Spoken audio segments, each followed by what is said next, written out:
Olá pessoal, vamos fazer então aqui a retap da A9, tá? Nós vamos passar aqui pelo gabarito oficial dado para a prova A9 primeira chamada. Vamos lá. Questão número 76 diz assim: as raízes da equação x ao cubo menos 3x ao quadrado mais mx mais n igual a zero formam uma progressão aritmética que tem razão igual a 3. Qual o valor do produto mn? Muito bem, então uma coisa que é importante é o seguinte: se você conhece a razão da PA, é interessante você chamar o termo do meio de K, como está sendo feito aqui.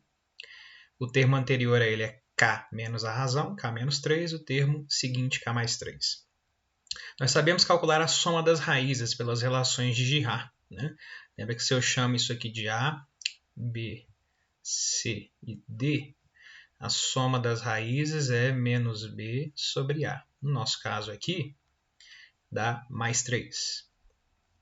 Então, a soma das três raízes, ou seja, K menos 3 mais K mais K mais 3 tem que dar 3. Quando eu somar as 3, o menos 3 vai cancelar com mais 3. Ficamos então com 3K igual a 3, portanto, K igual a 1.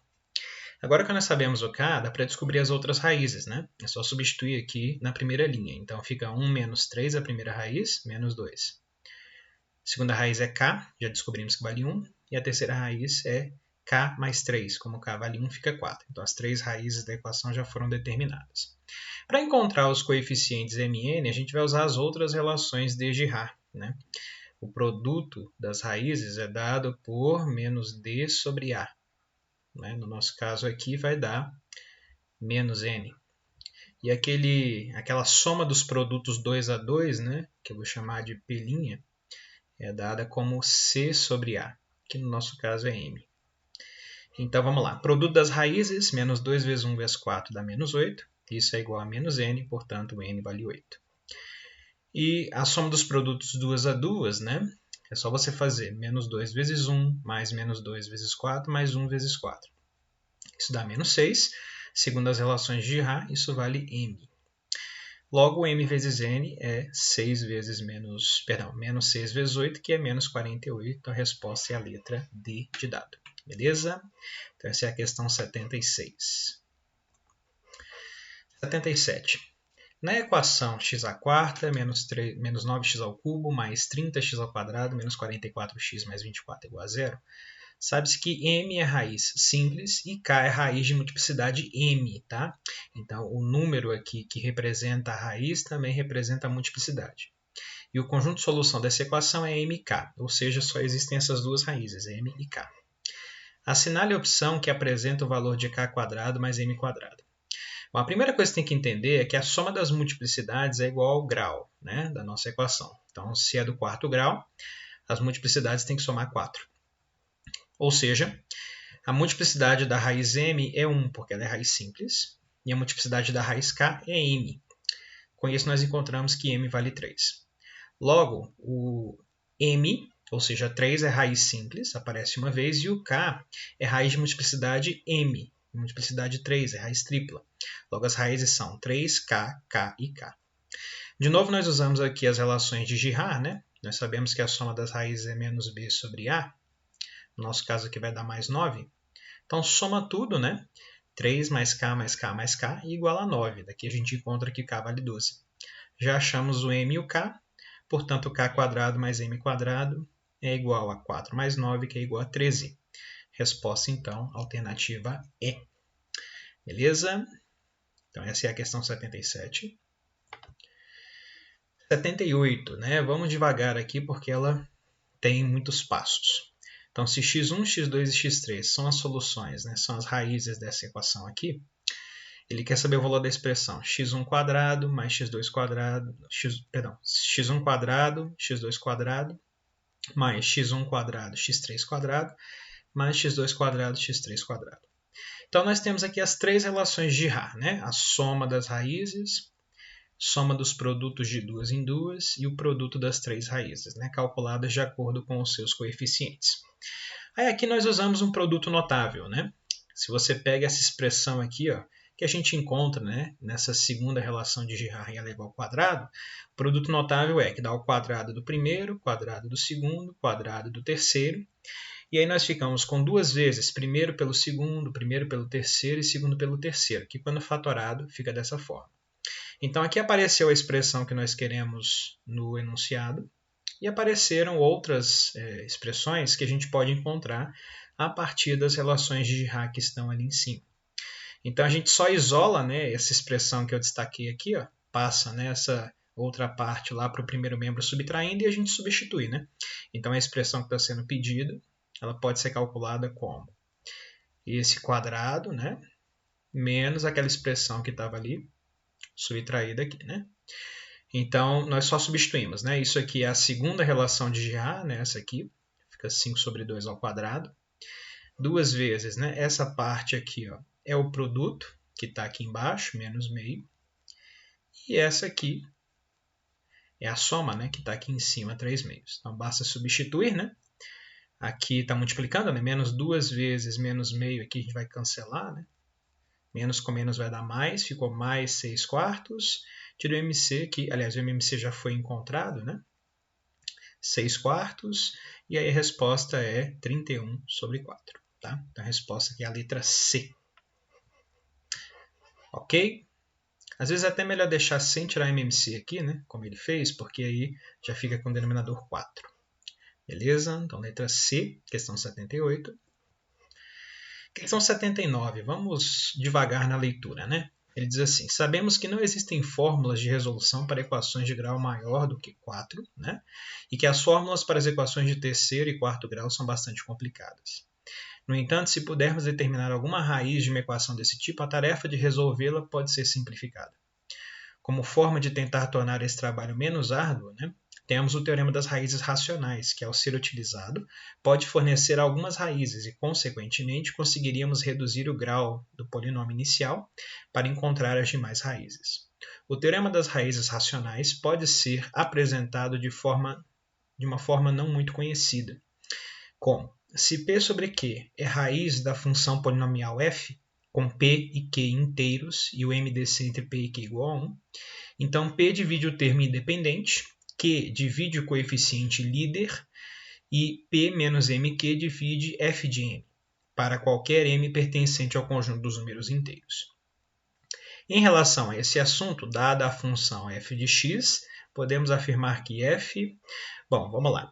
O teorema das raízes racionais cita, né, que o numerador e o denominador, né, tem que dividir o termo independente e o termo líder, né, o primeiro coeficiente, né, como o texto já disse. Então, aqui estamos com os valores possíveis para P e aqui os valores possíveis para Q, que são os divisores, né, de 125 e os divisores de 27.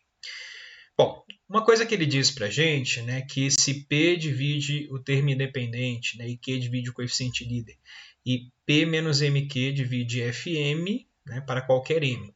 Então ele pega o M igual a 1. Né? Portanto, significa que se P sobre Q é a raiz de f de x, então P menos 1 vezes Q, P menos Q, divide f de 1. Né? E como aqui só tem números ímpares, né? Os divisores de 125 e de 27, P menos Q tem que ser um número par. Quando você subtrai dois números ímpares, o resultado é par.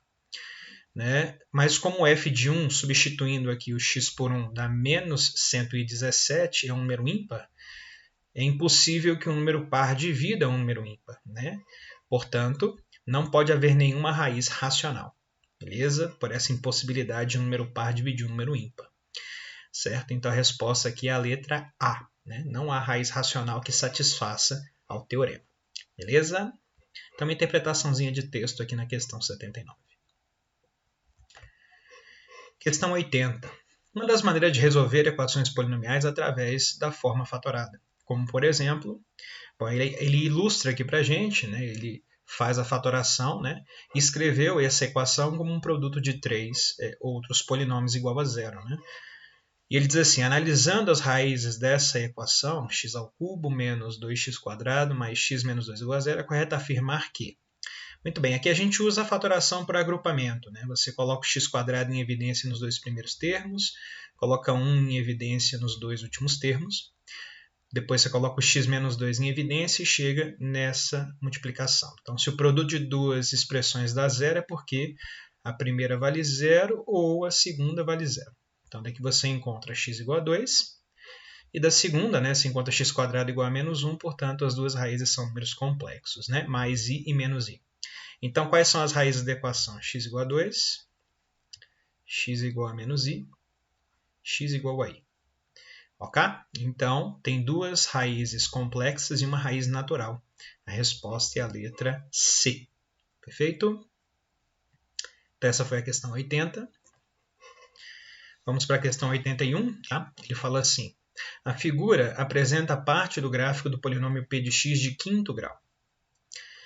Assim, a equação p de x mais meio igual a 0, no intervalo de menos 1 até 3, possui, né, ele fala sobre a quantidade de raízes. Olha, a forma que nós podemos usar para resolver esta questão é você fazer o seguinte, né? P de x mais meio significa subir o gráfico da nossa função meia unidade para cima, né? Então, aquele gráfico que estava aqui, né, ele subiu meia unidade. Então, o que era 0 virou meio, o que era, né, meio aqui, né? O que era, por exemplo, meio virou 1, né? Vocês vão ver aqui no próximo gráfico ele está movido meia unidade para cima, né? Então, subiu meia unidade. Está aqui o nosso gráfico subido, né, elevado de meia unidade. As raízes da equação p de x mais meio igual a 0 são as abscissas dos pontos, né, onde o gráfico intercepta o eixo x. Vocês podem perceber aí que esse gráfico só toca o eixo x em um único ponto, né? E além disso, ele é um número negativo, né? Esse pontinho aqui, ó, né? Então, ela possui apenas uma raiz real e, além disso, ela é um número negativo, né? Então, no nosso caso aqui, a resposta é a letra C, né? Possui apenas uma raiz real e nenhuma raiz positiva, né? Então, ela é negativa e é a única raiz real. Beleza? Então, essa aqui é a questão número 81. 82, tá? Clarice é uma menina que gosta de realizar operações com números naturais. Durante uma aula de matemática, ela pensou em 3 valores naturais com as seguintes características. A soma desses valores é igual a 10. A multiplicação entre eles é 30. A adição das parcelas dos produtos desses valores somados 2 a 2 vale 31, né? Fazendo direta relação com aquelas relações de Girard, né? Sendo assim, qual das equações abaixo possui raízes iguais aos números pensados por Clarissa? Bom, a gente pode simplesmente montar, né, a partir das relações de Girard, uma equação dessa forma, né? X ao cubo menos a soma vezes x² mais o produto, soma dos produtos 2 a 2 vezes x, menos o produto das 3 raízes igual a 0. Né? E aqui é só a gente substituir. Né? O enunciado disse para a gente que a soma das raízes é 10. Disse para a gente que a adição dessas parcelas, né, dos produtos tomados 2 a 2 é 31. E falou para a gente que o produto das 3 raízes é 30. Então, nós chegamos nessa equação. X ao cubo menos 10x² mais 31x menos 30 igual a 0. Tá? Então, para a gente, a resposta aí é a letra E. Perfeito? Letra E. Questão 82, então, foi essa. 83 já é uma questão que envolve, né, você fazer cálculo de porcentagem. Vamos ler. Um reservatório contém 4.400.000 litros de água, correspondente a 22% do total do reservatório. Após uma reforma no reservatório, foram colocados mais 1 milhão de litros de água, e com esse aumento, a quantidade de água agora corresponde a 20% do total do reservatório. A variação percentual da capacidade total do reservatório é igual a... Muito bem. Então, ficamos com o seguinte, não é? Vamos chamar de x a capacidade antes da reforma, então 22% de x vale 4.400.000. Isolando x, nós encontramos 20 milhões, né? 20 milhões de litros. Vamos chamar de y a capacidade total depois da reforma, então 20% do y equivale a 1 milhão a mais que no começo, então 5.400.000. Isolando o y, né, nós encontramos 27.000. A variação percentual aqui, a variação em litros foi de 7 milhões, né? 7 milhões dividido para o início, né? Então, com isso você vai chegar em 0,35, que é 35%. Beleza?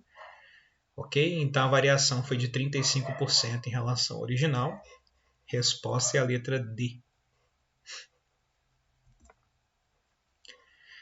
Bom, 84 é uma questão que envolve já estatística, tá?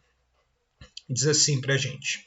Um número natural n é incluído aos números 6, 7, 11 e 12, com n diferente de todos esses valores. Se a média aritmética dos 5 elementos é igual à sua mediana, então o dobro da soma dos valores de n é. A gente tem algumas possibilidades, né? Nós não sabemos ainda a posição que o n vai ocupar aqui nessa sequência, né? Ele pode ser um número menor que 6, ele pode estar entre 7 e 11, ele pode ser maior que 12. Se o n for menor que 6, né, nós teremos o 7 como mediana. Né? Lembra que a mediana para um número ímpar de termos é o termo central. E o enunciado diz para a gente que a mediana é igual à média, então calculamos a média, né? N mais 6, mais 7, mais 11, mais 12 dividido por 5, são 5 termos, igual a 7, que é a mediana nesse primeiro caso. Encontramos que n vale menos 1, o que não faz sentido porque n para a gente é um número natural. Então, o primeiro caso não gerou nenhuma solução. Se o n for um número entre 7 e 11, então ele vai ficar exatamente na metade aqui, né? Ele vai ser a mediana. Então, vamos fazer assim. A média, né, que continua a mesma fórmula do item anterior, né, tem que ser igual à mediana. No caso, a mediana é igual ao n. Então, n vale 9. E a terceira possibilidade é o n ser maior que 12. Né? Então, o n vai ficar aqui na frente do 12. Nessa situação, o termo do meio, né, já que o n está aqui depois do 12, é o 11. Então, o 11 vai ser a mediana. Igualamos, então, a média, que é a mesma fórmula dos itens anteriores, a mediana, que nós concluímos nesse caso, que é o 11. Daqui nós encontramos que n vale 19. Então, ele quer saber o dobro da soma dos valores possíveis de n. Né? Então, 2 vezes 9 mais 19 dá 56. Beleza? Então, a resposta aqui é a letra E. Ok? A questão 84 de estatística é assim. Questão 85. Tá? Vamos ler aqui uma questão de matemática financeira. Mauro fez 2 aplicações de igual valor em 2 bancos distintos pelo período de 3 meses. A primeira aplicação foi feita à taxa de juros de 3% ao mês, em regime de juros simples, e a segunda foi feita a uma taxa de juros de 2% ao mês, em regime de juros compostos. Qual a diferença aproximada do rendimento obtido nas 2 aplicações? Bom, rendimento é sinônimo de juro, né? Então nós temos que calcular aqui o juro, né, que foi obtido. Então, no juro simples, né, é só você fazer capital vezes taxa vezes tempo. Já que está tudo na mesma unidade, é só multiplicar.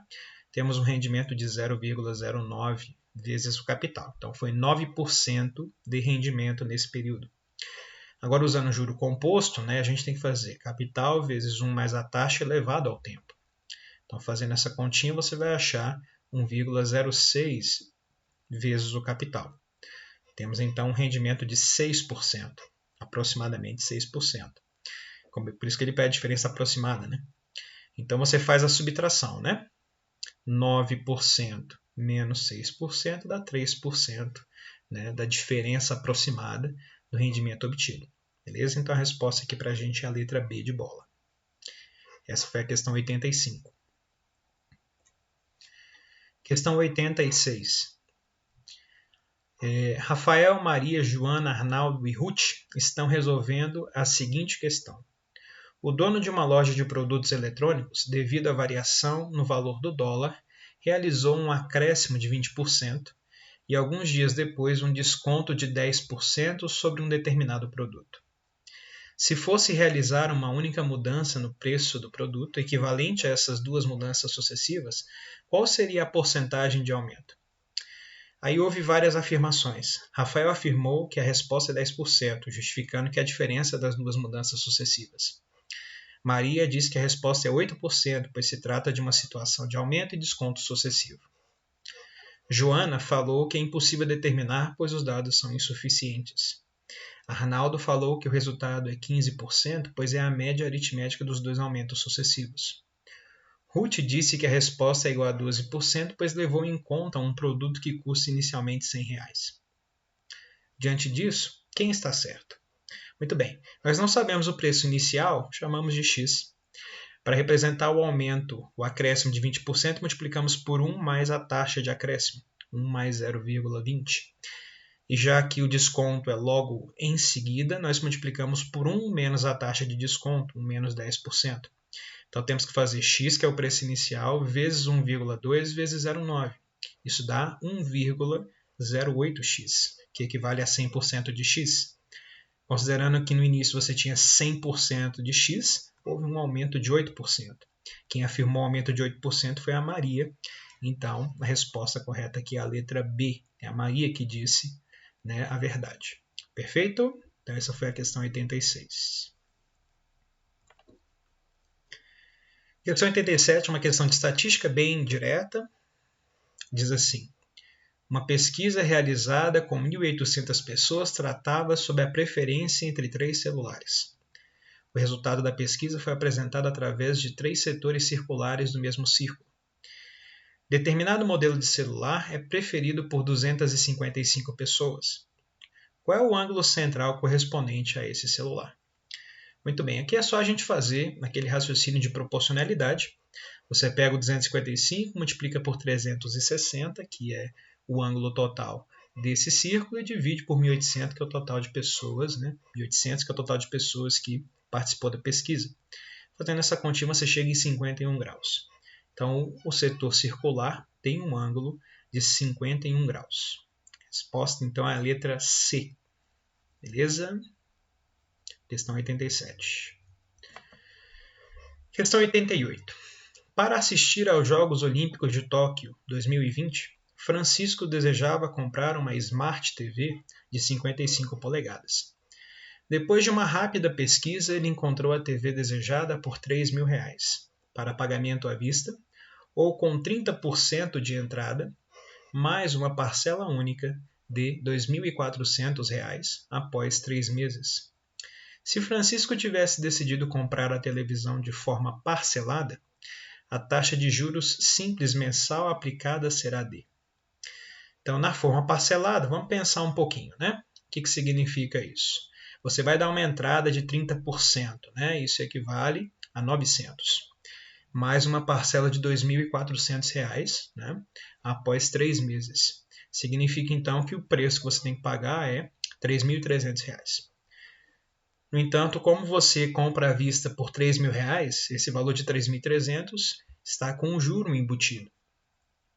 Como é que a gente calcula o juro? Bom, aqui está dizendo para a gente que é juro simples. Então, a fórmula do juro, né? Lembra que juro, né, é quanto que cresceu, né? Então, se era 3.000 e o total a pagar é 3.300, seu juro foi de R$300.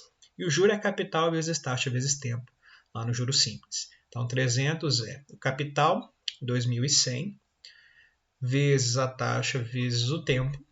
Tá? Então, a taxa vai ser 300 dividido por 2.100 vezes 3. Né? Fazendo essa divisão aí, você vai chegar em aproximadamente, né, 4,76%. Tá? 4,76% 76% é a resposta. Então, a resposta aqui é a letra B de bola.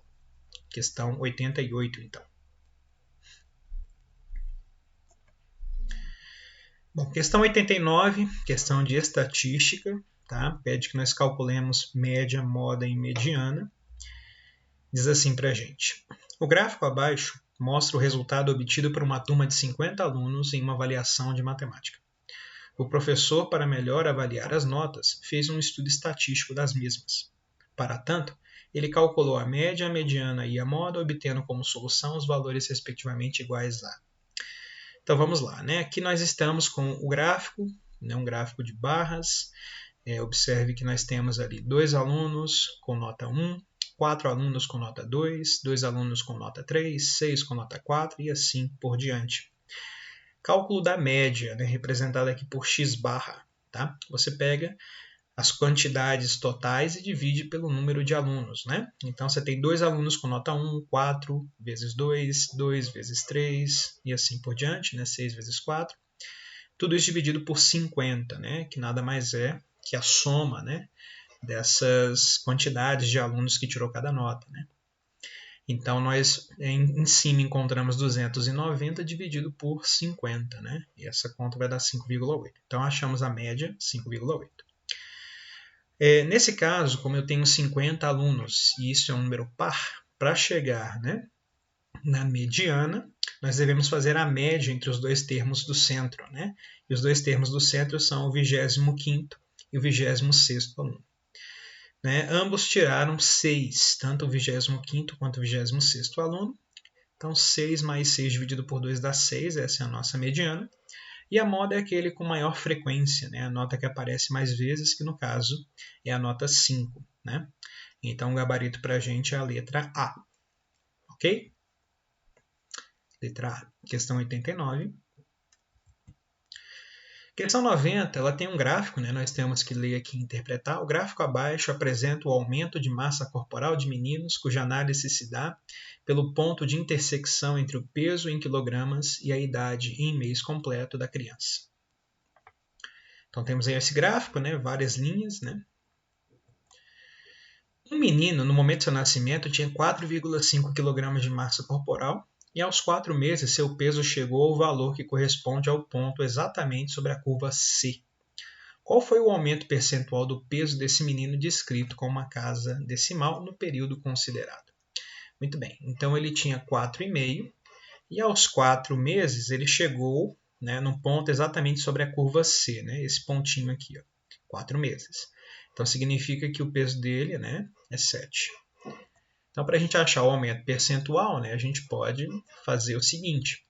De 4,5 para 7, o aumento do peso foi de 2,5 kg. Então, o aumento percentual é de 2,5 dividido por 4,5, que era o peso original. Dá 0,55555, né, que a gente pode aproximar, então, com uma casa decimal para 55,6%. Tá? Então, a resposta para a gente aqui é a letra E. Essa aqui foi a questão 90. 91 é sobre financiamentos. A tabela Price, sistema francês de amortização, e o SAC, sistema de amortização constante, são formas de amortização de financiamento a longo prazo, pagas ao banco ou à construtora na hora de financiar a compra de um imóvel. No SAC, as prestações são mais altas no início e menores no final, porque há amortização mensal constante do valor financiado. O valor da parcela vai caindo da primeira até a última, porque há uma diminuição progressiva dos juros. Na tabela Price, as parcelas começam mais baixas, mas são fixas durante todo o período de financiamento. Na compra de um imóvel no valor de R$ 225 mil, sabe-se que vai ser dada uma entrada de 20% do valor do bem e o restante será financiado em qualquer um dos sistemas de amortização. Price ou SAC, pelo prazo de 30 anos. Se a compra for efetuada pelo sistema Price, terá prestações fixas no valor de R$ 1.539,08. Já se for no sistema SAC, será adotado uma taxa de juros de 0,8% ao mês. Nessas condições, se for adotado o sistema SAC, a partir de qual prestação o valor a ser pago será menor do que quando adotado o sistema Price. Desconsidere qualquer outro tipo de incidência de juros. Bom, vamos devagar, né? Então, como vai haver uma entrada de 20%, né? O valor que vai ser financiado é 80%, né, que é R$ 180 mil. Como o financiamento será feito em 30 anos, são 360 prestações, que dá uma amortização de R$ 15 mensais. Após 100 meses de pagamentos, o saldo devedor será de, amortizou 500 em cada mês, vezes 100, então 180 mil menos 100 vezes 500, 130 mil reais. Assim, a 100ª prestação terá um valor de 500, que é a amortização, mais 0,08, vezes 180 mil, que é o saldo do devedor, R$ 1.540. Ok? Lembrando que ele disse para a gente aqui que a prestação no Price é 1.539, então esse 1.540 ainda não chegou no 1.539. Isso é a 100ª parcela. A 100ª prestação terá o valor de 500 mais 0,008 vezes né? É 129.500, já que amortizou 500, que dá R$ 1.536. Isso já fica menor que a prestação do price. Portanto, na tabela saque, a partir da prestação de número 102, o valor a ser pago será menor do que na tabela price. Então, será a partir da 102ª parcela. A resposta, então, aqui é a letra C. Ok? Então, a resposta da questão 91 é a letra C. Questão 92. Pedrinho fez uma aplicação de R$ 30.000 no regime de juros compostos, a uma taxa de 5% ao ano, com capitalização semestral. Após 12 anos, o valor a ser retirado por Pedrinho será de... Aí ele te deu esse valor, né, que 1,025 elevado a 24 vale 1,80. Muito bem. Olha só. O que nós temos como dado? O capital foi de 30 mil, o montante nós não conhecemos. A taxa anual é de 5% e o tempo é 12 anos ou 24 semestres. Por que ele converteu em semestres? Bom, porque ele diz que a capitalização é semestral, né? Então, a taxa de juros semestral é 5% dividido por 2, né? Porque é 5% ao ano dividido por 2, dá 2,5% ao semestre, né? Ou ainda, na forma de decimal, 0,025 ao semestre. Então, o montante ele pode ser calculado como capital vezes 1 mais a taxa elevada ao tempo. Então, o montante é 30 mil vezes 1 mais a taxa, 0,025, elevada ao tempo, são 24 semestres, né? São 12 anos. Então, a gente vai usar o dado do enunciado, né? 30 mil vezes 1,025 elevado a 24, que é 1,8. Isso vai dar 54 mil. Tá? Uma resposta para a gente é a letra A. Letra A, questão 92. Matemática financeira, certo? Questão 93 é de estatística, diz assim, né? Uma empresa resolveu fazer um levantamento de preços em uma determinada loja de variedades e conseguiu estabelecer a seguinte relação. Então, temos aí o valor em reais e a frequência em porcentagem. Pelos dados fornecidos, pode-se afirmar que os valores da média, moda e mediana são respectivamente. Muito bem. A média nós calculamos, né, multiplicando cada valor pela sua frequência e dividindo pela soma das frequências. Né? Então, você tem R$ 4,00 com frequência de 20%, então 20 vezes 4. R$ 7,00 com frequência de 40%, 40 vezes 7, né? 10 vezes 11 e 30 vezes 15 dividido por 100, né? A soma das frequências aqui dá 100%. Né? Então, fazendo essa continha, você vai chegar em 920 sobre 100, ou seja, a média é 9,20. A moda é aquela que aparece com maior frequência, né? No caso aqui é R$ 7,00. E a mediana, novamente, aqui a gente tem que fazer, né? A média, né, dos valores que estão nas posições 50 e 51. Né? Então, nesse caso aqui, tanto 50 quanto 51 valem R$ 7,00. Então, fica 7 mais 7 dividido por 2, 14 dividido por 2, que dá 7. Nessa situação, então, temos média 9,20, moda 7, mediana 7. E a resposta, então, é a letra E. Ok? Questão 93, letra E. Questão 94 diz assim, uma questão de estatística.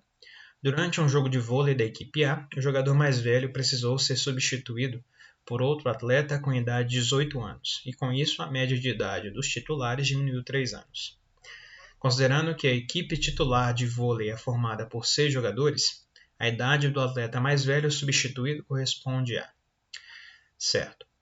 As informações que nós temos, né? Havia uma média original, né? E após a substituição do atleta mais velho por outro de 18 anos, a média caiu para 3, diminuiu em 3 anos. Ele diz que são 6 jogadores. Então, a média original ela é formada por idade do mais velho, IV, mais a soma das idades dos 5 demais jogadores, dividido por 6, né? Então, IV é a idade do atleta mais velho, que nós não conhecemos, e N5 é a soma das idades dos jogadores, dos demais 5 jogadores.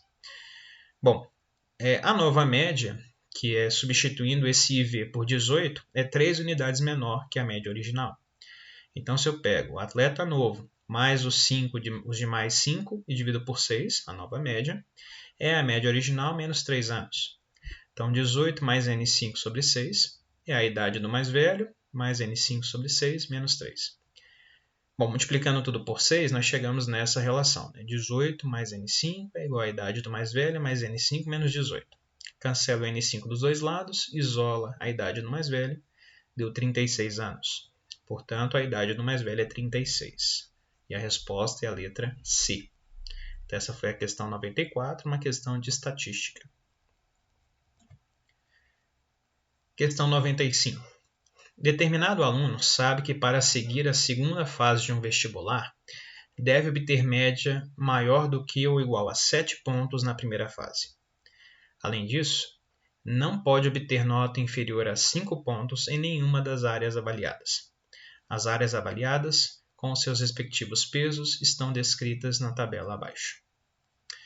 De acordo com o gabarito oficial, as notas obtidas foram Matemática 8, Português 7,5, Ciências da Natureza 8, Ciências Humanas 6. Dessa forma, para conseguir ficar apto a realizar a segunda fase, a nota de redação deve ser no mínimo... Muito bem, vamos fazer o cálculo da média.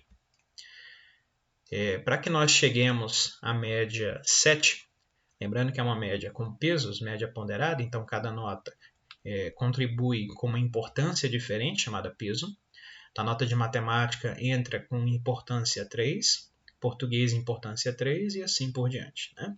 Então a gente multiplica cada uma por seu peso.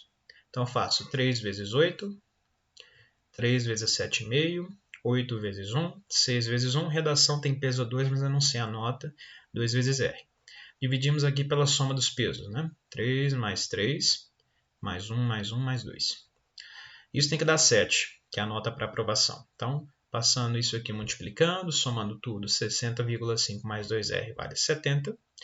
Portanto, 2R é igual a 9,5 e R é 4,75. Então, essa é a nota mínima que ele deve tirar em redação. Mas tem uma outra restrição no enunciado. Né? A redação não pode ter nota 4,75, porque, segundo o enunciado, a pessoa não pode pode tirar menos de 5 pontos em uma determinada área.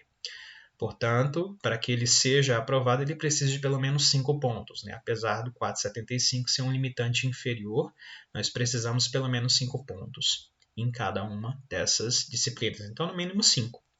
A resposta para a gente aqui, então, é a letra B. Tá? Esse é o gabarito da questão. Certo? Então, passamos aqui pelo gabarito oficial que nos foi enviado. Tá?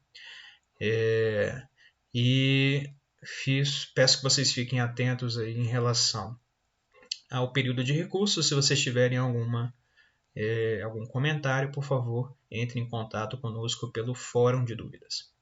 Então é isso, ficamos por aqui e até a próxima.